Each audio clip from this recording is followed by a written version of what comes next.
next thing I'm going to do is check the cylinder supply. Notice that the machine is still off. I haven't even turned it on yet. All right? So in this case, there's not going to be any cylinder supply because there's no cylinder hooked up. All right? This is where the oxygen goes. At the back here is nitrous and air. We're not really super concerned about whether there's nitrous in air because for the reasons I said, we can still take care of a patient with oxygen alone. We don't necessarily have to have nitrous in air. We do have to have oxygen. So here on the oxygen is the pin index safety system. You see that? All right. And then here, that's the way that has to go into the machine. You better actually come look. Come closer. I know it's going to be difficult with all of us here. So you can see it has the pins. The new cylinders over there, they have like a little piece of rubber stuck in them, and they have a piece of tape around them. Underneath that will be this little gasket, and that's critical. It won't work if you don't put it on. Okay? If for some reason you have a cylinder with no gasket, sometimes you can reuse the one from the last cylinder that was there. Okay? So I'm going to put that on, first of all, top of the ring. That All right? goes on instead of on here. It's easier to do it that way. It's hard. Is it flippable? You can go either way. All right, so now we want to put that on. And it can only go one way around, so it can't go this way. It has to go that way in. Okay. And then tighten this. So we should get it right. Like $500, I think. All right, so tighten it up. It needs to go pretty tight because you're actually squashing that. The first time you put it on, you're pushing that valve on. So it needs to go tight, but not like I'm bench pressing 400 in the gym tight. You know, it's tight. Okay. Now we're going to check the cylinder and see if it actually works. Hanging on the back of the machine is this key. Okay. I'm going to open it. If Christine looks like a wrench enough, he's going to hear. So I'm going to open it kind of slowly. Also, for physics reasons, it's not good to open cylinders really quickly because why? Joule Thompson effect. Joule Thompson, what happens? Adiabatic cooling. Yeah. What did The sudden heat exchange could What did even you create say? a spark. It's called a heat exchange. So I open it. We'll learn it like in a week or so. All right. I got mixed up on which slides to read. Ahead of the game. Yeah. Righty-tighty, lefty-loosey. Right? So now we want to check the cylinder pressure. So, Danny, what's the cylinder pressure? What should it be? 2000. 2000, right? It's a brand new cylinder. See the cylinder pressure? 19.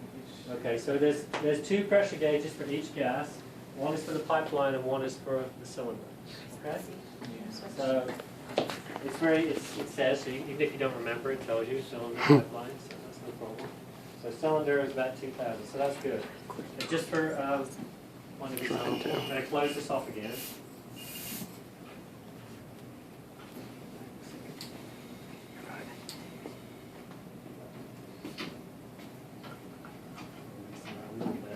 Okay, now if I loosen that a little bit, so you can hear it leaking. So it needs to be tight. Or it will leak. Okay, I'll leave that one and then later somebody wants to put it on they can. So now we check the cylinder and the pressure was good, right? It was 2000, so we're happy with the cylinder. Agreed? Agreed. Yes? All right, so let's go to the next step. Check the pipeline supply. Okay? So, do we have any pipeline supply, Kristen? What does it say? Nope. No. So we have to check the pipeline. So we look and we see nothing's hooked up. So Carolyn, can you look up the oxygen? Figure out where it is. So it finds the oxygen pipeline is dangling on the back. So got to hook that up. Okay. All right. So now, when we look now. 50. We see 50, which is that good? Yeah, it's great. Yeah, that's what we want, right? So the pipeline supply is good. Okay. Moving down the list, the next thing is the initial status of the low pressure system. So we're going to make sure, first of all, and it goes into more detail in this one. So this is probably a good one for you to start off with, or copy this and use this. So it tells you, make sure everything's shut. So we're going to make sure all the flow control valves are shut, all the vaporizers are shut. These are the filler control valves.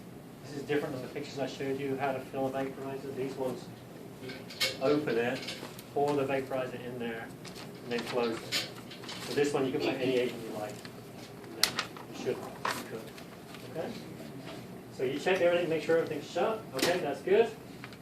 Now we're going to do the leak check, and I just thought extra so I can make it open.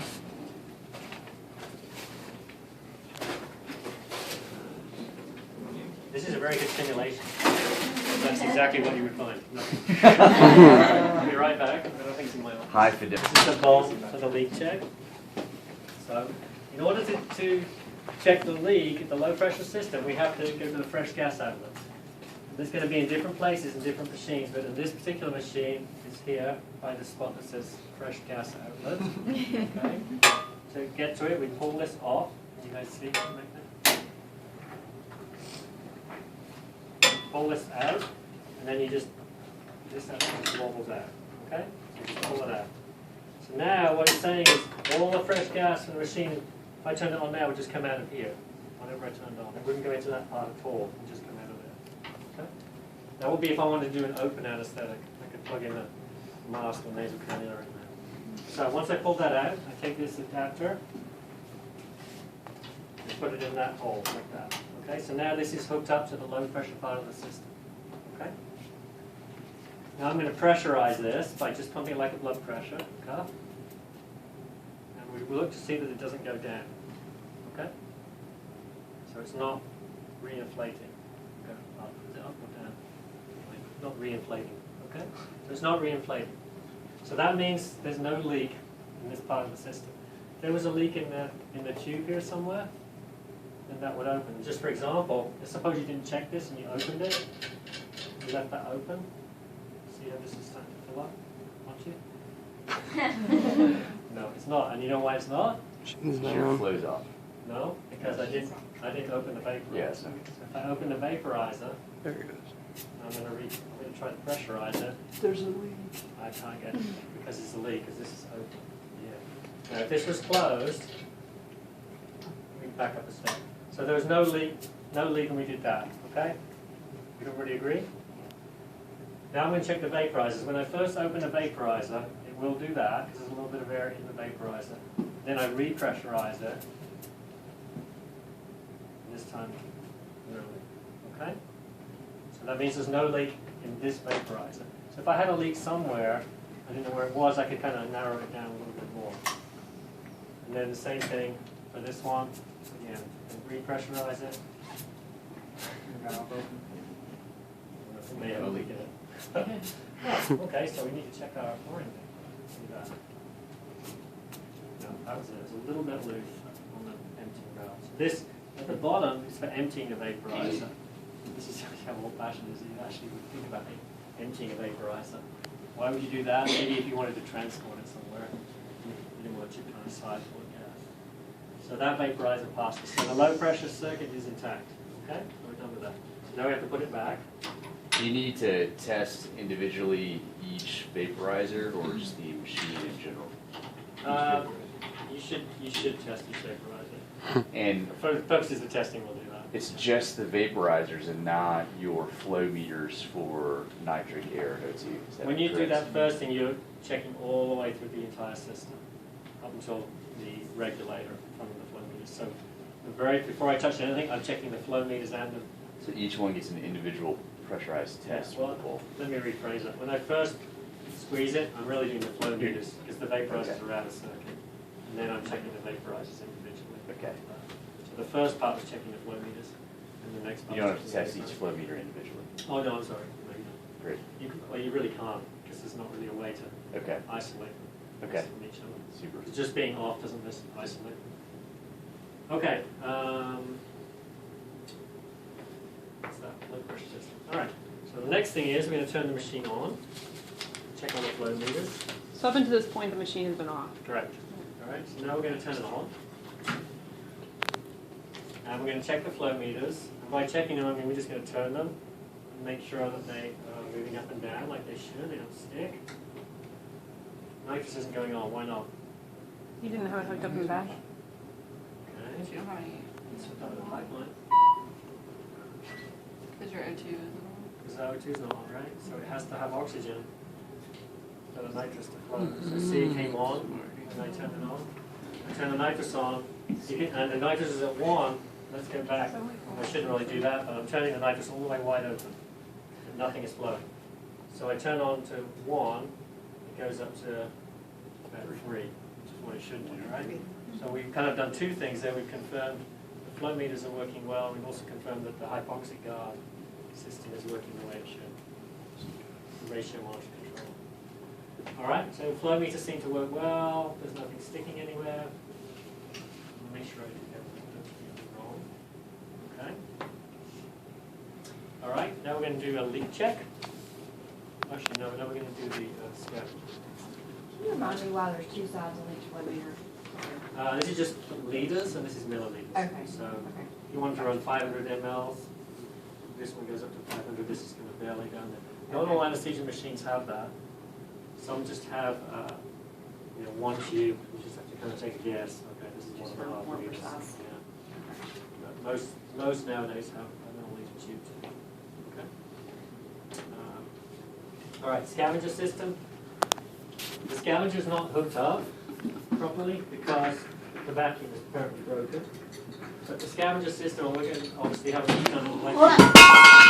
Thank you. Sorry. I think we should put that on. Put it on camera. Yeah. So the scavenger system, we'll talk about the different kinds of scavenger next week. But here's the scavenger system. For the purpose of scavenging, you want to just make sure that there's, if you have the reservoir bag, that the reservoir bag is not completely collapsed or completely distended. If you have an open system, just make sure there's some kind of vacuum applied. What am I looking at?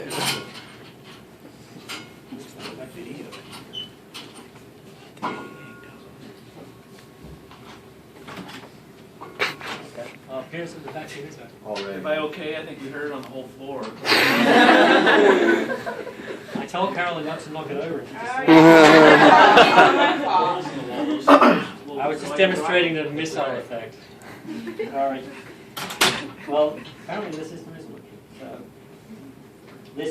this little ball on the side here. I know it's going to be hard for you all to see. Just the amount of suction to the scavenger. There's all different kinds of scavenger systems. So we're going to talk about those more next week. But basically, when we check in the scavenger, we're just trying to make sure it works. So you just want to see the ball change to some degree? We want to see, yeah. I just want to see that there is some suction. So we're just going to see that it goes up to, we'll say it goes up to 10 on this one. They're all different, so it's a bit difficult to explain all of them without having to really go back. Yeah. You got it. You're just twisting the knob to check the scavenger. Yeah, this actually, well, I'm twisting the knob to adjust the suction on the scavenger. In this particular kind of scavenger, all I can really check is that there's some kind of suction applied.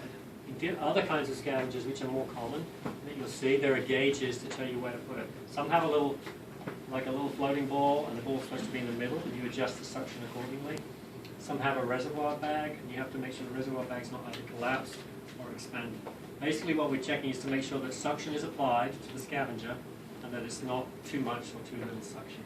How we determine that, we'll discuss in class next week. For the purposes of the machine check, I'm going to just have you say, I'm checking the scavenger and there is suction. Okay? That's all I really want to see in notes there. All right? Okay. Hopefully not going to now. We're good. Okay. So the next thing I'm going to do is go to the breathing system. We're going to calibrate the oxygen sensor. So we didn't actually discuss the oxygen sensor in detail, but here's, you probably may remember it from the picture, this is where it is. It's in different locations in different circuits, but it's usually going to be on the inspiratory limb. To calibrate it, we only want to calibrate it to room air. We don't typically calibrate it to 100% oxygen. So I take it out, the circuit. Some machines have a plug, so you can plug that up. The utility of that is kind of limited, so you can carry on doing other stuff. That's one reason. Stop contamination is another reason, but you shouldn't be running any gases anyway at that point. So take it out, and then I'm going to check wherever the display unit is for that particular machine, in this case here, see if it's actually calibrating and reading 21%. It says O2 not calibrated, and there's microscopic writing over here. In order to calibrate it, there's a button over here on the machine that says O2 cal, 21%. And I just hit that.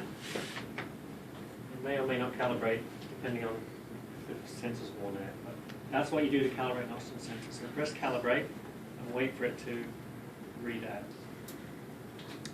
If the plug is on, how does it calibrate to room air? This is the sensor. Oh, okay. So So the sensor is, if you didn't have, like if, for example, you like did this, and that was open, I guess they're thinking you may not be really calibrating to room air, because there's oxygen flowing around this circuit. Okay? I'm sorry, did you plug this at the end of this line? This is just a plug to put in that hole where this came out of. This was actually in there. This is the inspiratory valve, this is the expiratory valve. And what's on the end of this coil? This is just the electronic wire that connects it to the machine so it can calibrate. So it said O2 calibration error. So I think we probably, the problem with these sensors is they go bad. They're left out for a while, so probably need a new sensor. If you wanted to change this, you just unscrew this. This is the part that gets changed. Yeah, it looks a little suspect. So this is the part that gets changed. We don't have this kind of sensor in common use conditions, so you probably won't see it anyway. That's the part that needs to be changed. What kind do they have there? They have the Omeda kind, which I have pictures of. I'll show you. I don't have a machine next door that has it. That one, again, the same procedure, just it's in a slightly different location. You unscrew it, put it out to room air, press the button that says O2 calibration, and it calibrates, screw it back in again. Let's assume that it did calibrate to room air, so we'll put it back in again. And then what we would look for, we put some oxygen on and we look to see that the oxygen percentage went up to around 90%. So that would be kind of in lieu of doing a true 100% calibration. Okay, it went back to 100%, that's appropriate. Okay? So we did the sensor. Now we're going to check the breathing system, okay? So this is the low pressure check. Now, just again, taking a kind of a sort of step backwards. This is the circuit. This is the APL valve that I talked about, being so important here. Right now it's all the way open, so I went anti-clockwise, and on the valve it says open, this direction, close, other direction. If I go like this, it's all the way closed. So closed is more flow to the patient or less? More. So if I occlude the end of this, now this is where the patient would be, right? This is where it connects to the patient. If I occlude the end of this, can you see that pressure monitor there? If you can't see the pressure monitor, you can see this bag. It's starting to expand. So flow is coming in. I've got this set on 2 liters. It's starting to expand. It can't go anywhere. So the pressure is getting higher and higher and higher. So that's why we don't want to leave that closed. The patient spontaneously breathing. Now the machine's alarming continuing pressure. Okay? So if I open it, now the gas, I didn't take my hand off here, but the scavenger valve opened and the gas entered into the scavenger. So that's where the gas goes in the APL. Okay? All right, but now we're going to actually check the patency of the system. So we're going to check for a leak in the system. So I'm going to close the valve all the way. I'm going to turn the flow down to 0 or close to 0. Some machines don't go all the way to 0. They go to a minimum flow. And then I'm going to look for a leak. To look for a leak, I want to pressurize the system to about 30 centimeters of water. So I keep my hand on the end like this, and I'm holding it pretty tight so that I keep a good seal. I'm going to look at this pressure gauge right here, and I'm going to about 30 psi, 30 centimeters of water, sorry. And I'm going to look to see if it goes down. So I look at it, I do not see the gauge moving at all, okay? So that means there's no leak in the system, all right? So that it passes its test. If I did see a leak, let's suppose, open it a little bit. So say I had a little bit of a leak, then I could turn some flow on. As long as I can keep it static with up to 500 cc's of flow, that's considered acceptable. So a leak of up to about 500 cc's is considered okay. Anything more than that, you need to look. And we're going to look for common sites for a leak. Might be, this could be kind of off. The CO2 absorber might not be shut properly. One of these pipes could be, this one is a common one too. This is sort of pulled off a little bit.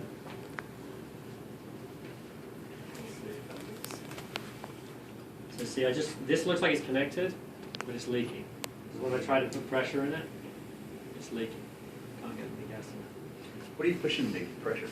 Thank you. Yeah, that's the oxygen flush valve. So that's the flush valve we talked about. It gives you intermediate pressure, high flow, so about 35 to 75 liters per minute. And that's what I'm using to fill the bag up at the beginning, or fill the ventilator valves up to fill the ventilator. Don't want to do that if the patient is breathing in, because if I do that when the patient's breathing in, they get a huge breath of air. So we do that. Obviously, there's no patient connected there, but thank you for reminding me of that. So that passes its check. Once we find there's no leak, so we go up to 30.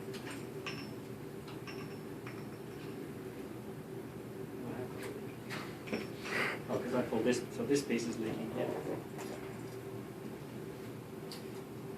So no leak or a little tiny bit of a leak. Doesn't really leak when I get 500, so it's probably a little bit of a loose connection somewhere.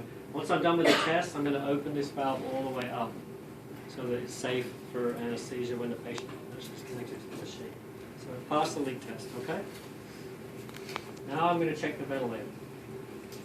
In order to check the ventilator, this is the way the book will tell you to do it. Okay? We'll get a second bag, which many rooms will not have a second bag. Okay? I'm going to hook it to where the patient should be. So this is going to be like kind of an artificial lung. And I'm going to flick this switch here from bag to auto. So when it was on bag, remember the picture I showed you, it could either be on the patient breathing through the bag or it could be on the ventilator. Now I'm going from the patient breathing to the ventilator. So now the APL valve is completely out of circuit. All right? So now I'm going to try the ventilator out. To turn the ventilator on, switch that says ventilator on. Bag's over. All right, let's see what happens.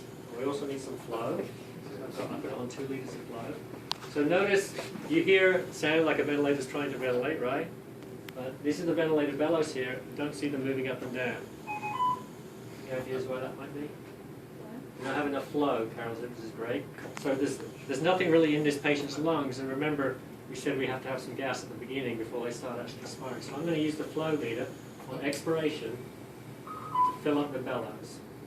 The thing is, there's a huge leak in this bag.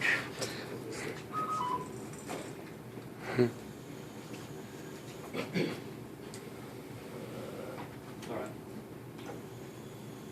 Okay, so now we see the bellows going up and down. We want to look for, do the bellows go up and down and they fill up, they don't collapse? So they're going up and down. Let's take the tidal volume according to the ventilator at 500 cc's. I'm only going at 2 liters of flow, so I'm not going at really high flow. So that suggests the ventilator is working fine. Okay? If there was a leak, let's make a leak. If there's a leak in the circuit, if you see this, it means there's something wrong somewhere. There's a leak somewhere in the circuit. It could be somewhere in this part where the hoses connect from the ventilator to the patient part of the circuit. There could be some leak in the bellows there somewhere. But basically we saw good tidal volumes, bellows going up and down, so everything looks fine. The other thing we want to look at are the valves working, the inspiratory, expiratory valves working. So the oxygen sensor is always on the inspiratory valve because it's the last safety measure. So this is the inspiratory, this is the expiratory valve. So I'm going to look and see on inspiration that should go up, and that should stay down, and vice versa on expiration. So on inspiration this one goes up, that's not moving. On expiration this one goes up, and that one's not moving. So the valves are working, they're not sticky. Okay, make sense? So the ventilator passes, the valves all pass. Okay? We can adjust the amount of ventilation by changing the tidal volume by moving this up and down. So tidal volume from this particular machine, they all vary. I push this knob in and I turn it up and down to change the tidal volume.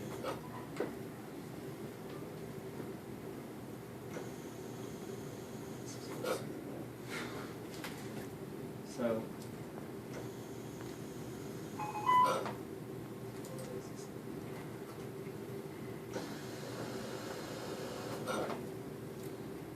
there's a lot of controls I'm not going to get into right now.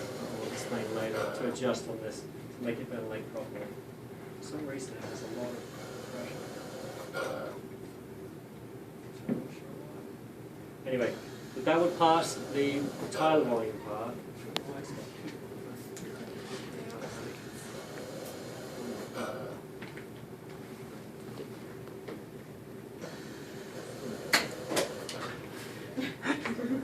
Interesting. Okay.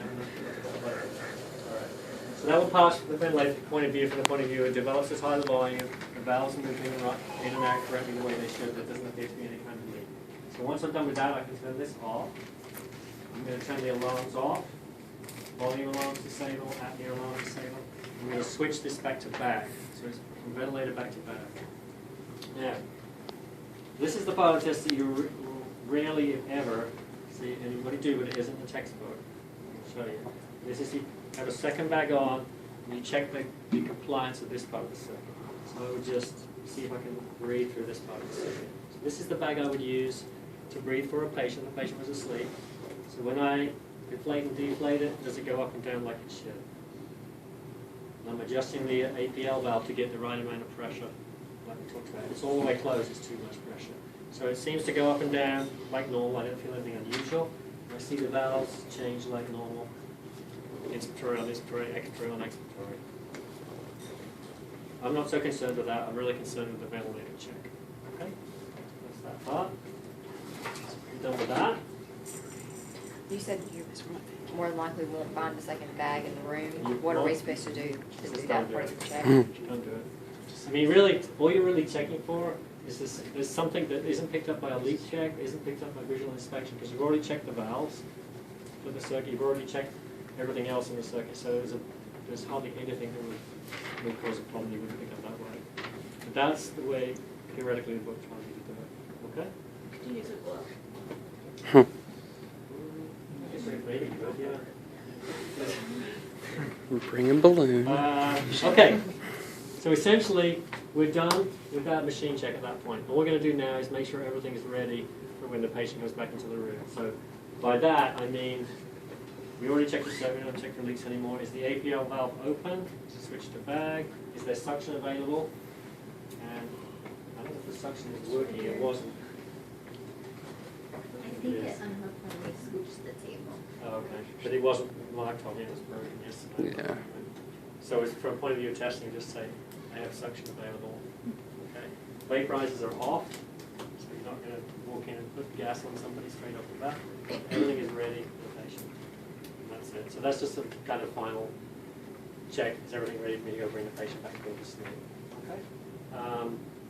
And I will usually make a little fault in the machine if you pick up. It'll be something simple, like this is open, like I said, or there's a leak here from this, or something along those lines. Okay. One thing I did skip by is when we check the circle system, so that's when we check the status of the breathing system, we also have to check the CO2 absorber, which we haven't talked about yet in class. That would mean looking at the CO2 absorber here, and I don't know if you've read through those notes yet, but that changes color when it's exhausted. So for those that have read it, what color does it go? Yellow? I think it's Usually kind purple, of pink. color. There are some other indicators that change different colors, but this one goes purple. Okay, so we check to make sure it looks white, which is good, and we also check to make sure it looks like it's seated right, which it looks okay here. When we check for a leak, sometimes you'll pick up a leak because this is not seated the way it should be. If that was the case, we have to take this apart. In order to do that, there's a lever down here. You have to undo this lever to get to these canisters. So you pull it, it's quite hard to pull. Once you pull that, it drops this whole body down, and then I can take these out. So this is the canister container. This is the part that actually gets changed, the soda saw. So these parts do not go in the bin. This part does. If it was purple, you could go get some more CO2. Is it just trash or some other kind of disposal? To my knowledge, they don't have a biohazard disposal. This is just so it's not really hazardous. But we do have, I don't know if you had them in the floor, we have these special bins for drug disposal now Yeah. that we didn't have before. Trying to encourage us not to throw it in the trash. So anyway, once you get that a new one back in, then you would slide the canister back in again, kind of eyeball it, see if it lines up, and then push this lever up until it clicks into place. Okay? And then that will be the CO2 absorber. We'll all have slightly different systems. Okay? That's it. Chip shot, right? It's an old machine, but it has a new ventilator on it. They had to be at this time. So you can see it looks a little bit different layout. Notice this is going to alarm all the time because we don't have any oxygen hooked up. on this kind of circle circuit, it actually has two limbs. The other one that I had back in there, which is the one we use at mission. The other one that we use at mission looks like it has one limb. The one I was just using it there, because the inspiratory limb is inside. So it's like a dual, like a main circuit almost. Is there one way out there, I guess, for inspiration, expiration on that? No, what it is that there's the connection here. It kind of routes like a Y connection in, so the Y goes in there. So there's no valve, it's just a normal circuit. So it's the exact same thing, but just a different structure when it's laid out. So it looks a little bit different there. A little bit different layout of the valves. The APL valve is over on this side in this machine, but it's the same idea. Oxygen sensor on this one is here. So again, it's just little differences, a little bit different. And this is the switch from ventilator to bag here on the top. The ventilator bellows are on here for that one. So that's that one. This one, which is I've never used before, this kind. This one is a newer machine, and it has a automatic checkout. So straight away you don't like that, because that means there's nothing to check, right? So this one, you just actually tell it to check itself, and it goes through this check, and because it's new to me, I'm not 100% sure what it does check. It actually checks a lot of the system for integrity straight on. You'll notice it has a very small CO2 absorber compared to the other machines. Notice the valves are, like I talked about on the Anesthesia, are kind of locked in there, so it would be hard to take them out, and if they got wet, it would be tough to mess with them. The oxygen sensor is completely internal, so we can't calibrate it from the outside. The machine must do it itself, I assume. And it has digital flow meters, so there's nothing to look at. You just turn this and you'll see the flow go up and down according to what you want, except there's no oxygen hooked up. And this is one of these cassette vaporizers that I was talking about. So you would only have one agent in this machine at a time? You can have different agents, yeah. You just pull out the one you wanted, yeah. So you'd have, if it was the real world, you'd have different ones. Yeah. You couldn't switch in them. Well, I guess you could switch, you could pull it out. And the level of gas is here. So you wouldn't, well, maybe you would refill it. Looks like you do. Like I said, I've not used this kind of machine, so I'm not really as familiar with this kind. And this one, you just tell it, complete checkout, confirm. And off it goes. But it immediately failed because there's no air pressure. It's not hooked up to anything. Oh, you can bypass checkout. I'm sorry, will it tell you on a That's right. machine like Yeah. this, and I know you said you didn't use it, but would it tell you one of the reasons why it failed, or will it just say fail and you'll have to? Well, I'm not 100% sure, but like that one said pressure fail immediately, so it didn't look like it didn't go any further. It just like, oh, there's no air pressure, not going to do anything else. So, nice for us to have. This is the one we're going to be tested on, right? Yeah. Well, it might be good because I don't know how it works. So you probably do better. That one I know pretty well. Oh, check out mine. This one is kind of interesting because it has a different. This ventilator is very similar to the ventilator that we use at Mission, so it's probably kind of nice to look at this just to get familiar with the ventilator settings. But in terms of testing, we'll work on that one because it's so old. It's sort of clear where everything is. So it's